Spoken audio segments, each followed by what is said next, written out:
We start with the Detroit Lions, who have signed Marcus Davenport to a one-year deal, and they also have traded for cornerback Carlton Davis from the Tampa Bay Buccaneers. They give up a third-round pick. So they pick up one guy, 9 sacks in 2021, injured guy, shocking, Brad Holmes, I know. And then Carlton Davis is another guy who hasn't played more than 13 or 14 games in the last 3 years, but all the wide receivers that play against him, and we actually saw this when he was down in Ford Field. He is a damn good defensive back. I actually am excited about that move. And we always say, Brad Holmes, we trust. It looks like we got some good moves. Tom, I'll start with you. How do you like these moves for the Detroit Lions? Oh, by the way, John Kaminsky takes a little bit less so that he can stay a part of this Detroit Lions franchise, which he has actually been a catalyst the last 2 years. Last year he took a step back, but these two new players that they have, they're not big splashes. Carlton Davis, I think, is a very good acquisition. They wind up giving up pick 92 for him. I think they got that in the Hockenson deal. Am I correct, man? They got pick 73 in the Hockenson deal, so they gave away their regular one. The regular worst pick, or farther down in the draft. All right, so either way, Hockenson for Carlton Davis. Yeah. I'll take it since you have Sam Laporta here. So I'll take that. That's an upgrade to where we were. If Emmanuel Mosley can play, and they expect him to play. We talk to Dr. Pierce every week. He says both ACLs are injured. They're probably stronger than they were before they were injured. So maybe Emmanuel Mosley will be set to play a full campaign this year. So they went on the cheap, let's face it. That's what they do. They don't go out. They don't spend a lot of money. It's not their MO. I know it's not over yet, but I think it's over. As far as defensive backs go, I don't see L'Jarius Sneed coming here. They already traded their third-round pick. I don't think they trade a second-round pick, or God forbid, they'll never trade their first-round pick, right? Pick number 29. But, Matt, they signed somebody else maybe 10 minutes ago. Yeah, Amik Robertson, a veteran, a young-ish veteran who played with the Raiders the last several years. I believe he started 21 games. Corner? What was that? Another corner. Corner, yeah. And it's depth. He's not going to be your cornerback number one on this team. He's, 5'9", about 183 pounds. Slot guy, corner 3. Yeah, exactly. Yeah. But, again, I got to do a little more research into him. I'm not gonna lie and pretend I know everything about Amik Robertson, but I know they needed depth in this room. They needed more bodies, and it's an improvement. But you're right, they're not done. Maybe in free agency at the defensive back position, but they're going to be adding another cornerback at some point. Fellas, indulge me. Let me just get this out the way. I think for Detroit Lions fans, I think they're in the space of, well, say we, because I am a Detroit Lions fan now. I started 3 years ago, so I'm still new. But I've been supporting this team hard, even when they were 3-13-1. I believed in them because of Tom Mazaway and Ryan Ermanni and people like Matt Broder. They're not going to do what you think they want to do, what you want them to do. Yes. They're not going after L'Jarius Sneed. Nope. They're not going after Chris Joneses of the world. They're not going after the Christian Wilkinsons of the world. They're not going after these people. You know why? They're going to keep doing what they've done. They've built it their way. And I can say I didn't necessarily agree with it at first, but when you see something work, you have to take a step back, and you have to allow it to continue to cook. 3 years ago, they said it'd be a 3-year plan, 3-13-1. That turns into 9-8, and that turns into NFC Championship game at 12-5. Seems like it's working. They're going after players that maybe they take a pay cut, or players that, have an injury, so they can't get the full asking price or what they maybe could have gotten. That's the players that they're deciding to go after. You know why they're doing that, Maz? You know the big splashes that the Detroit Lions are going to be making? Those splashes sound like this. Amon-Ra St. Brown will be a major splash, maybe to the tune of 4 years, 110. Penei Sewell will be a major splash for the Detroit Lions when that contract. But I'm just saying, that's what they're waiting for. Everybody wants to see the big splash free agents from another team. They're telling you, we love the guys that we draft. We love making them homegrown. Penei Sewell will be a big splash. Aiden Hutchinson will be a major splash when he comes up. Amon-Ra St. Brown, we talked about it, and then Jared Goff, if they choose to extend him. Man, am I off the mark with that? I think they're adding depth. Taylor Decker's going to be very smart with that. But they're going to pay their guys, the guys that they drafted to Honolulu Blue and Silver. Without a doubt. Brad Holmes and this entire regime, they are going to give money, big money, the real money, the extensions to the guys they know everything about. And that's the guys who they have drafted and developed. And I know that phrase gets thrown around a lot, But let's think about it. Amon-Ra St. Brown and Penei Sewell, they know everything about those guys. They drafted them, developed them, know what they're like in the locker room, know what they're like on the field, and they've turned into fantastic players. And that's probably underselling them. So they know what they're going to get. Those are the guys that they're definitely going to pay. The only way they're going to pay someone big money in free agency is if they're absolutely sure they know everything about the person plus the game. Marcus Davenport, we talked about. They know everything about the person. He's just injury prone. But they know if he's healthy, maybe, that he's gonna provide a spark opposite It's Aiden 1 Hutchinson. year. What was that? It's a 1 year deal. Exactly. Yeah. Exactly. So show me. Yeah. And that's what I think they're going to do in the cornerback market, or with their cornerback, in search of their cornerback number one. They sign these guys to this 1 year deal. They want to draft a quarterback in the draft. They wanted to draft Devon Witherspoon and have guys come in on 1-2 year deals to coach up who is hopefully their quarterback one that they find in a draft, maybe on a 5-year contract. So that's what Carlton Davis has brought in. And also, he's playing for a contract versus L'Jarius Sneed. You're paying for what he did in Kansas City. And before you go, man, I know you have something to say.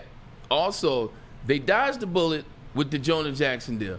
Like, at first, you can just hear me out. I know when Jonah Jackson's in there, he increases the yards by 1, which is a major increase when you're talking about 1 extra whole yard. That gets you faster to first down. I know that.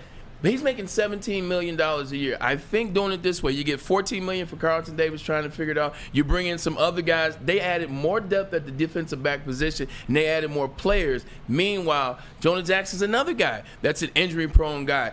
They know that much about him, and the fact that they didn't necessarily want to pull the trigger on that, I think that speaks volumes. So I got to give them some wiggle room on that time as well. No question. You hit it on the head. But like Sue Yu says in the chat, it's dollar store homes. It is what it is. He's not going out and spending money, guys. As much as we all want him to go out and who's the defensive end now for the Vikings?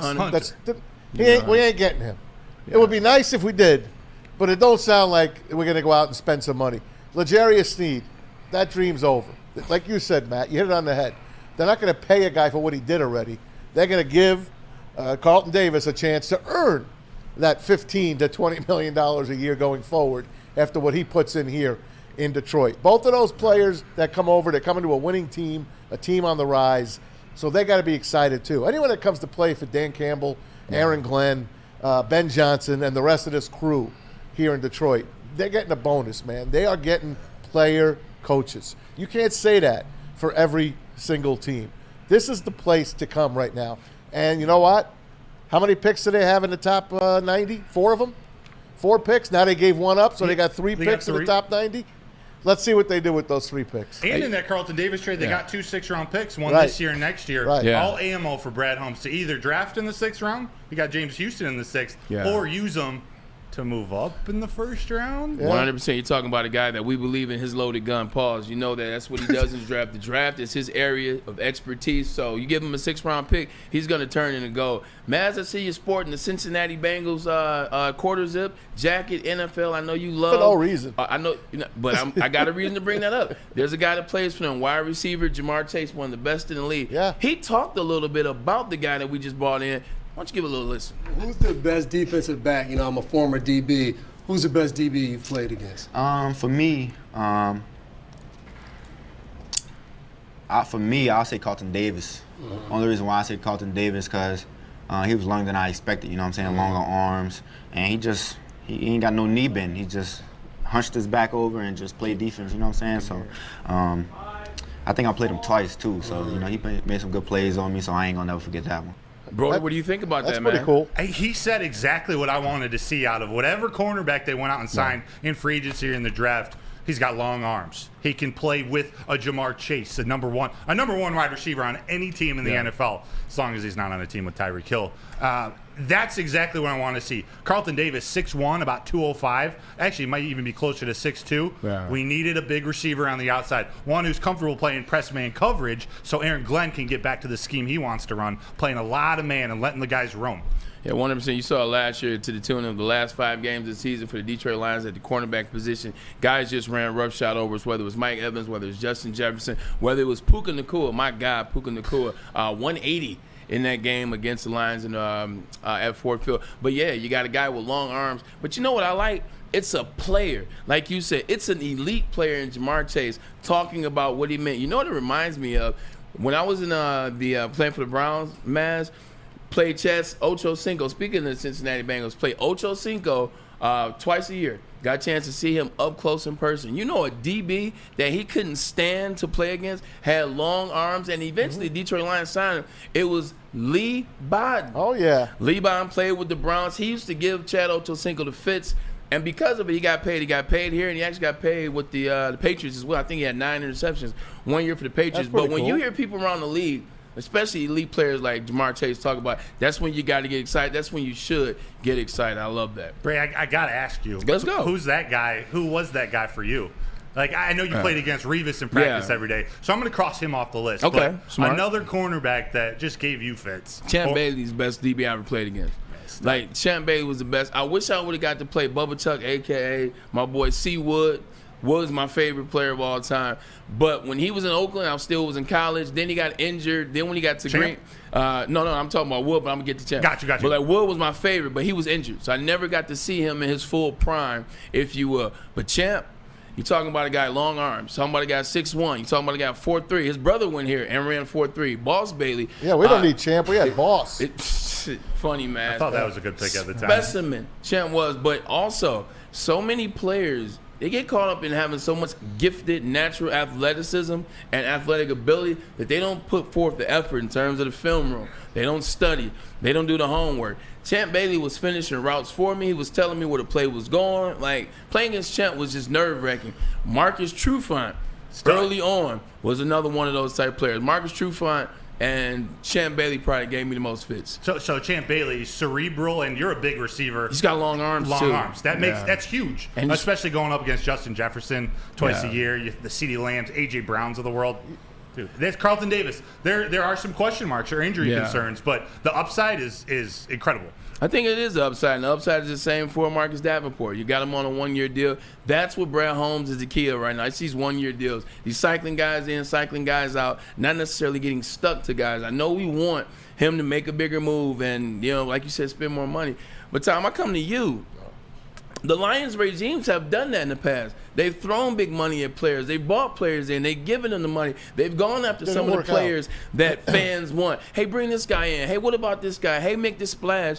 They've made those splashes and it hasn't paid off for them. Meanwhile, they've done it their way, and now they're the Division North champions, at least the reigning champions right now. I know. They're not going to throw money around. That this regime is going to do it their way. And I don't know. That number 3 pick that they gave up to get Carlton Davis. To get Carlton Davis here.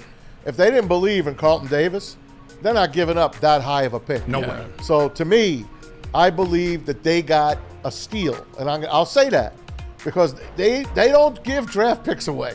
They don't give the 92nd or 93rd pick away without knowing that this guy can help. So I am all in on that trade.